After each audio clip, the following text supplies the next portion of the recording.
For those of you that like Yu-Gi-Oh, or maybe watched the anime as a kid, maybe still play it. If you still play it, I love Branded. There, now you have every excuse to hate me. Dzeeff, a very prominent Yu-Gi tuber, if you will. Why nobody plays the Egyptian gods? This is actually a rehash, if you will, of an older series of why nobody plays the Egyptian god cards, Slifer, Obelisk, and Ra.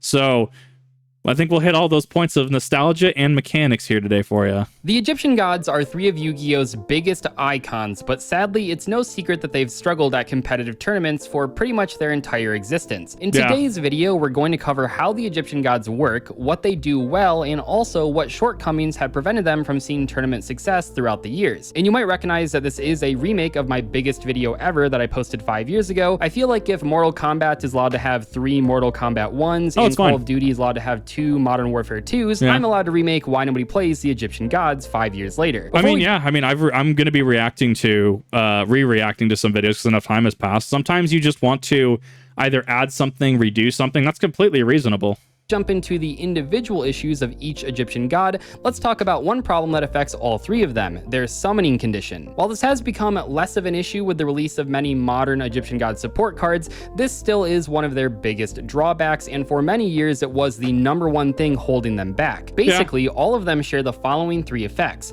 Requires 3 tributes to normal summon, cannot be normal set. This card's normal summon cannot be negated, and finally, when normal summon, cards and effects cannot be activated, although in the case of Ra, it says other cards and effects because you still need to be able to use its on-summon ability. 2 of these are protection effects, and that's wonderful. There aren't too many cards that can negate normal summons besides the Solemns, but there are a lot of cards and effects that your opponent might want to activate when a god card is successfully normal summoned, so it's nice that they all do share these protection effects to hopefully make the summon a bit easier. But so here's the thing about that's really funny about Bottomless and Torrential is and even Compulsory Evacuation Device, as the game has gotten more and more powerful, there's like a parabolic downward curve of like useful in like 2010-ish, 2014-ish, right? And then it kind of went down in usage as we had like, like what Bujin format, Madolches, Trap Tricks, right? Teller Knight, stuff like that, right? And then we start seeing recently, in the past couple of years, a parabolic curve. It's going up now because, man, Torrential can wreck a board like in Master Duel and stuff. It's wild to see just how cards get more usage or get less usage in games. Remember, you need these protection effects because you have to tribute 3 monsters to bring out the Egyptian gods, which is a lot more than your average monster asks. Now, you might be wondering, what's the difference between tributing 3 monsters for the normal summon of an Egyptian god versus using 3 monsters for a Synchro, Xyz, or Link summon? The one big difference between the Egyptian gods and 3 material extra deck monsters is that you don't have to draw the extra deck monsters. You will never have to worry about trying to draw Trishula when you have 3 monsters on the board. It's actually why rituals for the longest time were worse than like every other special kind of summon, like every other special summon type, right? So like, well, Kip, we had stuff like Foolish Burial, no, not Foolish Burial, what is it? Preparation of Rites, Pre-Prepper of Rite, Manju of 1,000 hands, Senju of 10,000 hands. We had Ritual Rave and Ritual support, right? Well, yes, we did have Ritual support. You did have to draw the Ritual card. You did have to draw the Ritual monster and have the materials for the ritual to actually take effect, which is less useful than, say, I'm just going to shit out a super poly on my Fallen of Albaz and your, whatever, probably your light monster, right, to make the new light Lubellion, right, the light branded monster, or I'm just gonna play my Hex Sealed Fusion, super poly that into a Dragoon, grats, because it takes the name, right? Anyways, but I mean, like, it just has more of a tempo to get rolling. Obviously, Necros kind of bucked that trend because, Necros was a deck. Necros was a time in Yu-Gi-Oh! Like, people got rid of large amounts of expensive cards, and like it didn't help that Brio was short printed. Oof, that was a time. Always just sitting there in the extra deck whenever you need it, and you won't have to worry about drawing it when you don't have 3 monsters when you wouldn't be able to summon it. Right. But with the Egyptian gods, those are 2 very real situations that you could find yourself in. Now, before you get mad at me for comparing the Egyptian gods to a card from another era, note that the playable Egyptian gods were released a lot later than people seem to remember. Yes, I know that a lot of people, myself included, had the Egyptian gods with the flavor text back in the day, but those weren't legal. Those were not legal for tournament play. First playable Egyptian god released was Obelisk at the very end of 2010. I remember that. And then in January of 2011, I think it was a battle pack. Then we got The the Epic first Dawn? playable version of the Winged Dragon Shonen Ra. Jump Want to promo? know when Trishula was released? Also in 2011. Yeah. And Slifer took until 2012 to get a playable version. So I remember this coming. I think this was another Shonen Jump promo. I actually really like the Dark Slifer art. Trishula really was released around the same era as these playable Egyptian god cards. Now that we've covered some of the shared abilities of the Egyptian gods, let's talk about what makes them unique, starting with the Winged Dragon of Ra. The Winged Dragon of Ra cannot be special summoned. All three of the Egyptian gods do have special summon restrictions, but Ra has the worst of the bunch. Yeah. Several Ra specific support cards can special summon it by ignoring its summoning conditions, but this definitely hurts Ra from a generic support standpoint because you can't just use cards like Call of the Haunted to bring it back. When this card is normal summoned, you can pay life points so that you only have 100 left. This card gains attack and defense equal to the amount of life points paid. Now I know that this effect has confused people in the past, so I mean, like, it's one of those that, like, Gaga Cowboy at that point just goes, lunch. I do want to make one thing absolutely clear. The can in this effect refers to your choice to activate it, not your choice in how many life points are paid. The effect itself is optional, but if you decide to use it, you're always putting yourself to 100 life points. Problem solving card tech PSCT does that does track. It does track as you have the option to pay down to 100 life points to have its attack and defense be increased by that much. 69, nice. But it's not you can just pay increments of 100. No, that is not how that is structured.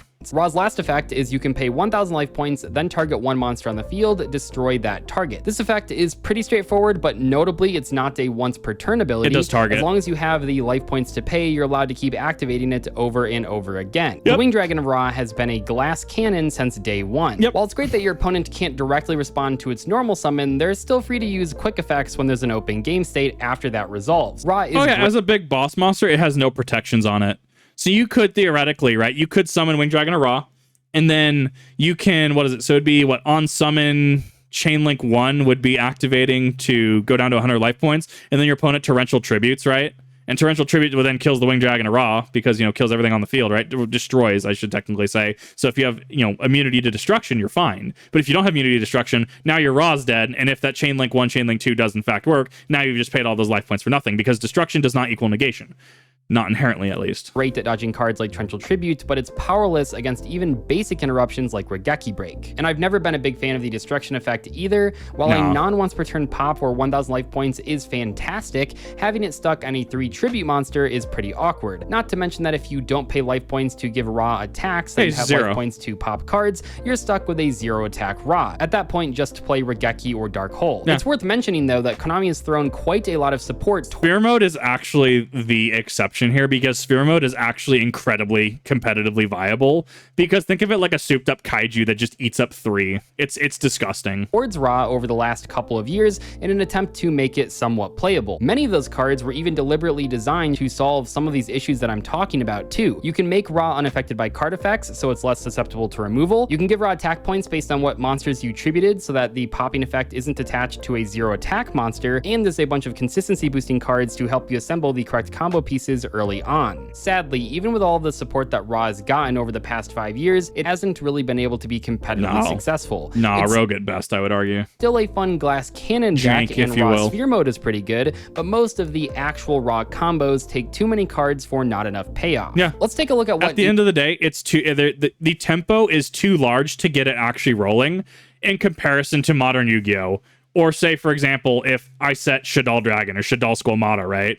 And Winged Dragon Ra were to actually, so if Winged Dragon used the destruction effect, it would be sent to the grave due to an effect, which would be the different effect. But you get what I mean, right? It's less of a tempo than say if it was like Maneater Bug and it swung into it, or say another monster like maybe like whatever the other Egyptian god priest is. I can't remember. Disciple of Ra, or like Disciple of Ra slams into a Maneater Bug, right? And that we're just talking like. There's a lot more things that are scarier to swing into nowadays, like just basic Maneater Bug, right? Maneater Bug flip, cool, kill that Ra. Your entire play is just gone. Unique effects Obelisk has, though. Once per turn during the end phase, if Obelisk this card has was been the most special summoned, competitively send it viable. to the graveyard. Obelisk and Slifer both share this downside, and while it's not as bad as Ra's, it's definitely not ideal. Neither player can target this card with card effects. This is without a doubt the best effect on Obelisk. Modern monster cards have a variety of other protection effects, and protection effects in general are a lot more common. But by 2011 standards, this was a pretty annoying effect, especially on Obelisk, a 4,000 attack point monster. So if you wanted to play Obelisk, this was the big selling point. Yeah. Finally, you contribute 2 monsters, destroy all monsters your opponent controls. This card cannot declare an attack the turn this effect is activated. I mean, you know, if you wanted to play something thematic that probably has a little bit of a cooler effect, just play Bujin Susanoo. I think it's Bujinte Susanoo. Ixie rank 4 Ixie, 2 Bujin monsters, right? You just, at 2400, you can just attack it to everything. You also have Crane and Honest in your back pocket if you want to do. Probably is going to be more consistent than something like Obelisk. Flashy anime effect unfortunately didn't translate that well to the TCG. There are better ways at clearing the board than summoning a 3 tribute monster and preventing enemy attack, there's so many things other than swords. You have negate attack if you want, what is it, a spell speed 3 negate attack. Threatening roar, T-roar is also a thing. It depends if you're meaning negate an attack by like specifically negating the attack, or if you're talking about like just making sure the attack doesn't go through.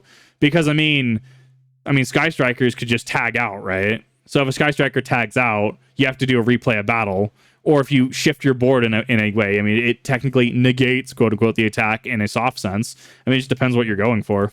contributing another 2 monsters. They eventually released a spell card that directly benefits from this effect being used, but even in that case, it's still not worth it. The main thing holding Obelisk back is that it just doesn't do enough. It's 4,000 attack and it can't be targeted, but that's about it. Yeah. That means that its value is entirely dependent on how strong a non-targetable 4,000 attack monster is in that format. Yeah. And unfortunately for Obelisk, even in that category, it has tough competition. Every time we get a new card like Cliffort Towers or Rival Adignister, oh boy, Towers, my beloved, weren't you a thing? Obelisk looks even worse by comparison. These cards have better summoning conditions, better protection effects, and better on-field Towers abilities. was disgusting. And I think for this reason, Obelisk has really struggled in modern Yu-Gi-Oh! Oh, Ra absolutely. might be a lot worse on paper compared to Obelisk, but because it's gotten 10 plus support cards, it's a lot easier to play as an actual deck. That being said, I did want to acknowledge that in the early 2010s, Obelisk Is he gonna talk about Frognarks, or at least frogs with like Treeborn Frog and stuff, making Obelisk technically viable in that format? did pop up every once in a while in Frog There decks we as go. a one-of in main decks or in Dragon Ruler decks as a one-of in side decks. In the I could see fucking Dragon Rulers are disgusting. That's why I'm surprised Blaster's even back in Master Duel. Dragon Ruler Mirror Match, it was a pretty interesting tech option because Dracosack could summon 2 tokens really easily. I and then remember you could tribute the Dracosack. 2 tokens and the Dracosack for Obelisk. And in the mirror, it was really hard to deal with because you couldn't use Big Eye or Dracosack to No. remove it. No. Obelisk wasn't popular in those formats, and it wasn't a standard option for those No, it's a tech piece. I haven't seen Dracosack or Big Eye in years. decks, They used but to be it good. did pop up a couple times, and I wanted to mention it. Hopefully, Konami throws Obelisk a few more cards in the future, but until then, it's unlikely to perform well at No, events. no, it's not. Finally, that brings us to Slifer the Sky Dragon, which happens to be my favorite Egyptian god card. This one says, once per turn during the end phase, if this card was special summoned, send it to the graveyard. Yes. This is the same drawback as Obelisk the Tormentor, and it has the same problems as that. It is cool that you can bring it back for at least 1 turn, but it won't stick around forever, and that definitely hurts because it means that you're going to want to tribute summon the Slifer the Sky Dragon properly if you want to keep it around. Yes. Gains 1,000 attack and defense for each card in your hand. 1,000 was pretty much set in stone by the anime, but I think it scales decently well in the TCG. I would In my argue it mind, does, yeah. Slifer is usually okay as long as it has at least 2,000 attack points, but it's cool that you can boost it to an insane number if you really want to go for an OTK. If a Right. monster is normal or special summoned to your opponent's field in attack position, that monster loses 2,000 attack. Then, if its attack has been reduced to 0 as a result, destroy it. I don't think we've really seen another card. I mean, we probably have. There's probably someone that could cite a similar card. This effect is actually really good. My opinion, this is the best effect on any of the Egyptian god cards. Yes. It's not an unbeatable floodgate because it doesn't negate the monster's effects, and also your opponent can still just summon things in defense mode to play around it, but realistically, it's a decent floodgate against a variety of matchups. Oh, It absolutely. also got even better with the release of Link monsters because those can't be summoned in defense mode, so they're always going to be destroyed by the Yeah. Slifer if they have 2,000 or less attack. Perhaps the biggest downside of Let's see, Slifer sorry, you is that do it it. has no protection effects. It's cool against opposing engine cards if your opponent is just throwing a bunch of monsters at it, but it immediately crumbles against virtually any generic TTT. Yeah, you know, yeah, that's the thing. No, like Obelisk is the best in terms of competitive viability and consistency because it has that targeting, immunity. spell card like Regeki, Dark Hole, or Triple Tactics Talent. Not to mention that nowadays a lot of monster cards have graveyard effects, which Slifer isn't very good against. Another our mod Kiwi loves Tearlaments. Absolutely loves that deck. drawback that it has is that many of the combos that summon Slifer take a lot of the cards out of your hand. Both Obelisk and Ra don't really care about you having card advantage, but Slifer demands it if you want to give it attack points. The goal for Slifer players has always been trying to figure out the most consistent way to bring out Slifer while using the least amount of cards, but sometimes that's easier said than done. Konami did give Slifer one insanely powerful normal trap card that's seen some experimentation in branded decks, but even with that trap, Slifer still hasn't made any impact at tournaments. Yo, I didn't even know this was a Tekken branded. I've never heard of this. Egyptian God cards are awesome, iconic monsters that all suffer from a few major drawbacks. While I appreciate Konami giving these cards support every so often, I also think it'd be cool to finally give them extra deck monster retrains. One of the biggest reasons that these cards haven't been successful is simply that they're 3 tribute main deck monsters. Building an entire main deck around Egyptian gods has always been a challenge, but it might be nice to see them get retrains as big extra deck finishers. Oh, maybe that's a little bit too out there though. I'm just kind of wishful thinking here. No, At the very least, I'd like to see some Obelisk support that maybe doesn't suck as much. That being said, if you do want to learn more about the Egyptian God support that has been released, just a few months ago, I made a video covering every single piece of Egyptian God support. Make sure to check that out. I'll link it at the end of this video. I'll see you guys later. Thanks so much for watching. Goodbye. I'll have to look into the Slifer variants. I know me for branded, I run the Dragoon variant, so I'm already running like tight on card space as is, because I'm having to run the Prey to Plant engine, I'm having to run the branded engine, I'm having to run Despia engine. I got to run the Brick in Dark Magician. I got to run that too. So I mean, I'm already running. I actually run my 3. Is it Nobleman of? It's whatever the Crossout Designator. That's the one. Now Crossout's one of the best cards in the format in my opinion. I absolutely love Crossout. Anyways, that was a nerd out piece. If any of you were looking at that, Dzeeff puts out great content. I don't do a lot of his content because I think he has an excellent niche. I'm more than happy to showcase and share what he does. I do feel for the best effect, you should definitely go and check out his videos though. He does excellent work. Absolutely awesome. Can't recommend him enough.